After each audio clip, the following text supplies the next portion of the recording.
Hello guys, welcome back to my channel. তোমরা সবাই কেমন আছো? আশা করি ভালো আছো, আমিও ভালো আছি। তো এই দেখো, এটা হচ্ছে আজকের দিন সোমবার, কিন্তু হ্যাঁ আমি একটু দেরিতে ভিডিও ছাড়ছি, কারণ এডিট করার তো তোমরা তো জানোই আমি কীরকম আলসি। তো যাই হোক, এত দেরিতে ভিডিও দেওয়ার জন্য আমি সবার কাছে সরি বলছি, সরি চেয়ে নিচ্ছি, ক্ষমা করে দিও আমাকে তোমরা।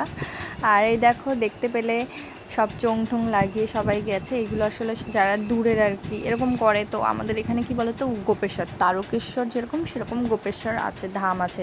তো এখানে সবাই সোমবারে শিব বাবার মাথায় জল ঢালতে যাচ্ছিলো। এইদিকে আমি সকালবেলা তালের বড়া, সকালবেলা মানে পুরো আর কি মুখ টুক ফ্রেশ হয়ে তারপরে এটা খাচ্ছিলাম। খুব ভালো লাগে আমার তালের বড়া। তার আগের দিন মা বানিয়েছিল। বৌদি যাচ্ছে পুজো দিতে যাচ্ছে, আর এই যে আমাদের সোনা আরজা টাকাও একটু, এই যে আরজা।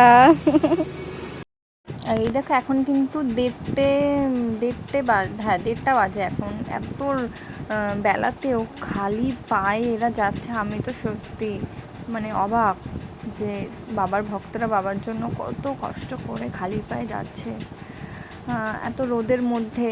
আর এখানে এই যে আমি দাঁড়িয়ে রয়েছি রেডি হয়ে, সূর্য ভাই যাচ্ছে চার্জার আনতে আর কি। আর এখানে দেখো টোটোতে করে যাচ্ছি যাওয়ার সময়, আর এসে পড়েছি আমার ভাগ্নির বাড়িতে। হ্যাঁ, তো কিসের জন্য এসেছি এখন আমি বলছি। আমার ভাগ্নির আজকে পাক্কা কথা আর কি, করবে। তো এই যে এখানে সবাই আশীর্বাদ করছে, গায়ে হলুদ আর কি প্রথমে ওকেই দিচ্ছে। তো গায়ে হলুদ ছুঁয়ে দিল, আর ডেট ফিক্স করে দিয়েছে তোমার ফাল্গুন মাসে 19 তারিখ। হ্যাঁ, 19 তারিখ। আর এখানে দেখো, এটা হচ্ছে মেসোমশাই যার হাতে ফোন, আর ওটা হচ্ছে শাশুড়িমা যে আর কি দিচ্ছে। আর এখানে দেখো খাওয়া দাওয়া করাচ্ছে, ওই ছেলের বাড়ির ওরা সব খেতে বসেছে। আর এখানে এই যে এটা ভিডিও এই যে আমি, এই যে আমার ফোন, এই যে ডোনা বলদ ছবি তোলে, ছবিটা পয়সা কর। এটা আমার রিয়েল ছবি। আর আমার ছোট ভাসুর আমাকে বলে কি বলদ, ভিডিও করি বলে বলদ বলে। লোল লোল। কিছু মনে করো না, আমার ভাসুরের মাথাতে একটু সমস্যা আছে। খাওয়ার ভিডিও করো বলো তো, আমি সারাদিনের ডেলি ব্লগ করি, তো এইগুলো তো দেখাবো তাই না? বলো আমার। তো এরপর খাওয়া দাওয়া করেছি, মাটন ছিল, পটল চিংড়ি ছিল, তারপরে মাছ ছিল, কাতলা মাছের কী যেন একটা ছিল। তো রান্নাবান্না খুব সুন্দর হয়েছিল, কিন্তু আমি কিছুই ভিডিও করতে পারিনি।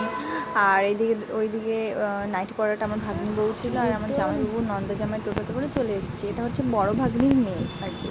তো এই যে আসার পর শুনুকে তো রেখেই গেছিলাম, যেন মায়ের কাছে শুনু ছিল, আমি গিয়েছিলাম যেহেতু না গেলেই নয়, ভাগ্নির পাকা কথা।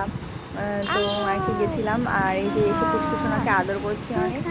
আর তো কি বলো তো, মানে ওকে ছেড়ে আমার না কোথাও ভালো লাগে না, কিন্তু গরম দিয়েছিল আর বকা দিয়েছে সবাই যে তুমি কেন আনোনি। আমি জানতাম যে আমার ভাসুর ছিল, সবাই ধরবে, কিন্তু তারপরেও আমি নিয়ে যাইনি।